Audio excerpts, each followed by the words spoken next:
Hello students, तो एक बार फिर से आपका स्वागत है आपके अपने चैनल द स्टडी मंच में। तो जैसा कि आप सब जानते हैं, हर दिन हम रीजनिंग का कोई एक नया टॉपिक लाते हैं। तो बहुत सारे स्टूडेंट्स की ये डिमांड थी कि कोडिंग और डिकोडिंग पे कोई टॉपिक लाया जाए, कोई क्वेश्चन लाया जाए। तो कोडिंग और डिकोडिंग जो है, जैसा कि आप सब जानते हैं, जो कोडिंग और डिकोडिंग है, ये तो वैसे हर एक एग्ज़ाम में ये क्वेश्चन आता ही आता है। बट बहुत सारे बच्चों को ये समझ नहीं आता है कि कोडिंग और डिकोडिंग के क्वेश्चन को हम कैसे सॉल्व करें। तो आज हम सीखते हैं बेसिक से कि आप इस क्वेश्चन को कैसे सॉल्व करेंगे। और कोडिंग एंड डिकोडिंग में बहुत सारे पैटर्न बनते हैं। तो आज हमने 2 टाइप के पैटर्न लाए हुए हैं। तो पहले हम एक एक करके एक क्वेश्चन को सॉल्व करते हैं। तो सबसे पहले हमने ये देखना है कि इस क्वेश्चन में हमें क्या पूछा गया है। यहाँ पे पूछा गया है कि 34 जो है वो रिलेटेड है 12 से इन द सेम वे। मतलब 34 ऐसे 12 से रिलेटेड है बिल्कुल सेम वे में। और जो 59 है उससे रिलेटेड क्या होगा। अब यहाँ पे 34 दिया हुआ है। ये 34 एक ऐसा नंबर है जिससे 12 बन रहा है। तो 59 से ऐसा क्या नंबर बन सकता है, हमें ये देखना है। कोडिंग एंड डिकोडिंग का मतलब ही है कि ये जो नंबर हमें दिए हुए, यहाँ पे नंबर दिए हुए हैं, तो इन नंबरों में कुछ एक कोड है जिसको हमें डिकोड करना है। वो नंबर कुछ भी हो सकता है। अब ऐसा यहाँ पे क्या बन रहा है हमें सोचना है। अब 34 यहाँ पे दिया हुआ है, अब 34 है। अब इससे क्या ऐसा करें कि 12 बन जाए। सामने सामने दिख रहा है। 4 इंटू अगर हम 3 करते हैं तो 12 आ गया। अब यहाँ पे 59 है। अब 59 को भी सेम वैसा करके देखते हैं। 9 इंटू 5 45।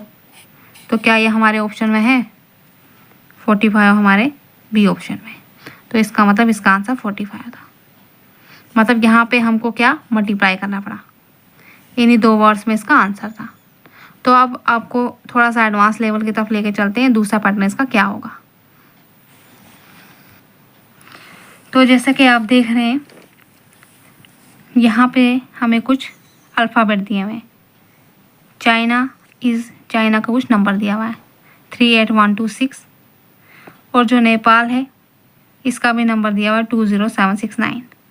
तो अब हमें ये बताना है कि जो प्लेन यहाँ पे दिया हुआ है इसका नंबर क्या हो सकता।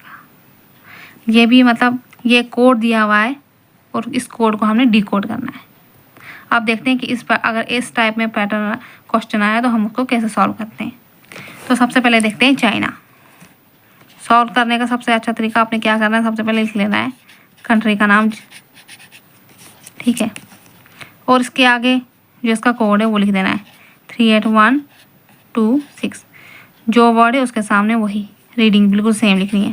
थोड़ी सी भी रीडिंग गलत हुई तो इसका मतलब आपका क्वेश्चन पूरा गलत। अब 20769। अब हमें क्या पूछा गया है, प्लेन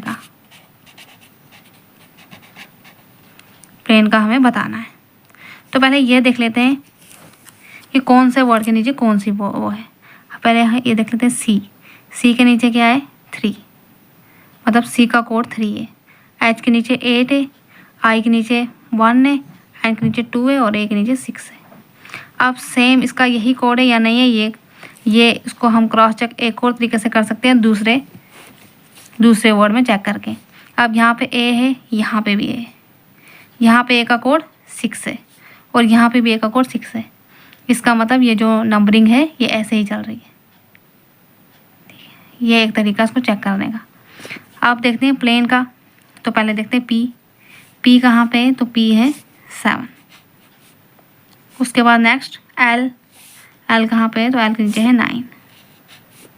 ए 6, आई के नीचे 1, एन के नीचे 2, ई है नेपाल में तो 0।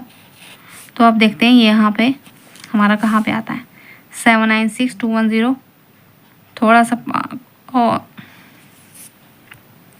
थोड़ा सा भी अगर आपने मिस्टेक की तो आप आंसर निकाल के भी यहाँ पे गलती कर दोगे। यहाँ पे देखो सिर्फ एक वर्ड का डिफरेंस है ये ऑप्शन, मगर ये गलत है। अब दूसरा देखें तो ये तो बिल्कुल भी नहीं, तीसरा 796120, मतलब इसका जो आंसर है वो है सी ऑप्शन। तो समझ में आया? आई होप आपको ये समझ में आया होगा। कमेंट करके ज़रूर बताएं कि आपको हमारी वीडियो कैसी लगती है। तो और भी कोडिंग और डिकोडिंग के नए पैटर्न जानने के लिए आप हमारे चैनल के साथ जुड़े रहें, चैनल को सब्सक्राइब कर दें। तो फिर मिलते हैं एक नई वीडियो के साथ, तब तक के लिए ऑल द बेस्ट।